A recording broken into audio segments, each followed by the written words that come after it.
Isn't it frustrating when you send out an email and you can actually see with today's software that they've opened up your email 2 times, 3, 4, 5 times, but they haven't replied?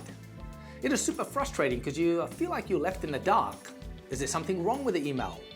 That they don't like some of the content, and you start guessing. And how many times should you reply back?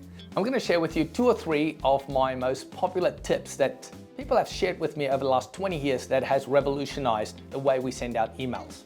The very first one was from somebody who worked at a Fortune 500 company that does a lot of split testing and A/B testing on emails. And here's the number 1 tip. Is your email scannable? Is it scannable? Which means, is it scannable? Can people quickly scan your email? Trust me, this is what happens, and you've probably been there. That you get an email, you open it up, and there's a lot of content. What do? I don't have the time. And you make it unread. Yeah, exactly. And then people make it unread, and they promise themselves, I'll come back to this when I have time, which is never. All right, so here's the first tip. Is it scannable? Now, how do you create scannable emails? Very easy. As you can see, there are areas that you can create a bold section, almost like a header, where you can say available dates and then give the dates. Next steps in bold, and then 1, 2, 3 next steps. When we create a header almost, it makes it easy, like reading the old newspapers, headline information, headline information, headline information. Now when people open up their email, as they say, I don't have the, oh, let me just quickly see the dates. Oh, let me see the cost. Oh, let me just see, what do I do next? So they can quickly get the information, and it makes your email scannable, that they can actually absorb it and process that information.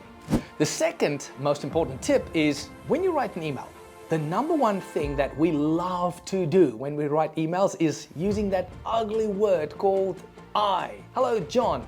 I need the following information so that I can put your proposal together. And if I can get this before Friday, I will be able to send it out before the close of business, isn't it? And people go, oh, that's a bit demanding. It's just what you want. Now, what you want to do is change that 1 word to you. That makes it inclusive. It makes the person say, you need something, and I am the key person here. The customer is the key person. It's when you say, hello, John, thank you for your inquiry. If you can send me your requirements, I can put your quote together and you will receive it before the close of business. It's actually easy. It's the same information, it's just delivered differently. When people feel it's my quote, it's my information, people are willing to communicate and connect with you. So there you have it. 2 simple principles and hacks that you can use in your very next email. Ultimately, make it simple, make it conversational, and try to get your message across. My name is Trevor Ambrose. Follow us on our website at trevorambrose.com for more free content. And also, don't forget to like or subscribe to our channel.